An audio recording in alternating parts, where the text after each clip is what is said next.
I realized that a lot of you don't know me as well as you should. And so I went on Instagram and asked you to tell me random facts, a fact you know about me.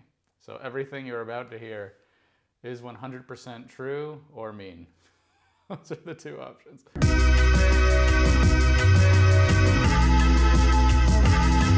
Your wife is a hottie. Alex Clark is terrible at chess boxing. Hey, that was all a staged fight, I want you to know. When he's on tour, he holds the door open for everyone as they leave and high-fives people on their way out. Such a cool guy. That is 100% true. I so appreciate you guys coming to shows, and I did do that. Every time you wanted to buy something, you ate a cookie. Total fact, 100% true. I mean, that's mostly true. Most of the time I want to buy something, it usually contains chocolate chips. You have juggled knives on a man while sitting on his lap. Also true. Alex is from Chicopee, Massachusetts. That's true. Home of the world-famous Kielbasa Festival. Alex is tall. I'm 5'8", so I'm tall in the right crowd. You threw up on Bobby's Sega Dreamcast after eating too many brownies and got it for free. Oh... That is a fact, but some of the names are different, but I don't know. Sometimes I change the names in my videos to protect the innocent, or if it just works better with the story.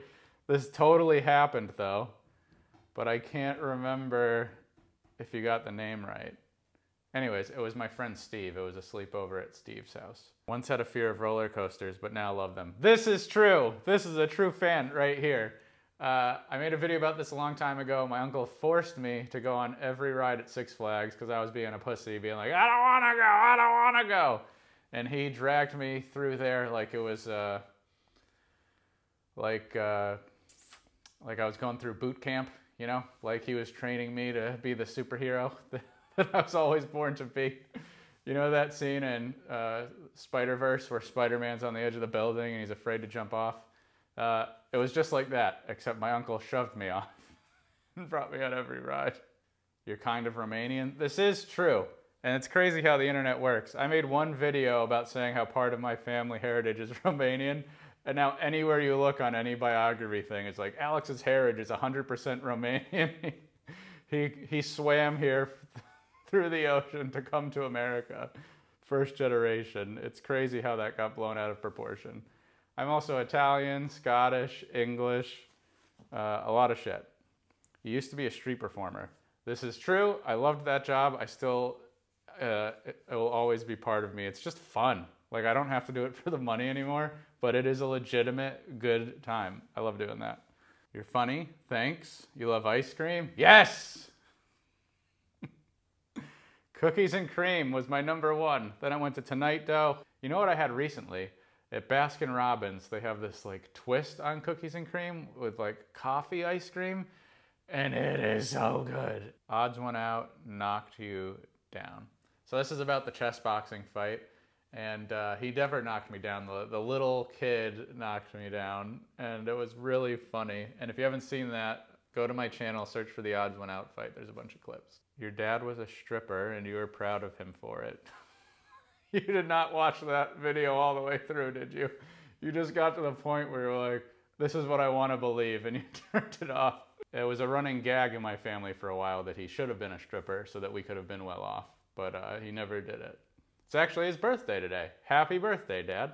You play basketball like a pro. I've tried. That dream lasted until I like made that video about it. I'm sure a lot of you guys saw those vlog tunes, and I was like, I'm gonna train, I wanna dunk a basketball. And I kept going and going. And then as soon as I made the video, I was like, I've reached my goal. And I stopped. But I do love playing basketball. So if you're ever in LA and wanna play a pickup game, hit me up on Twitter, we can do it. This one is true. I think this is a good one to end on, because I didn't even know I told you guys about this. And I wanna make a video about it, but I need to get permission. You once shaved half of your face and your wife didn't notice until 2 weeks later. That is true. Every day for a week I only shaved this part of my face. But the only reason she caught me was because eventually I was like afraid to kiss her because I didn't want her to feel the two different sides of my face. And so that made me vulnerable. That made me vulnerable, you guys. And she caught me. But I made it 2 weeks,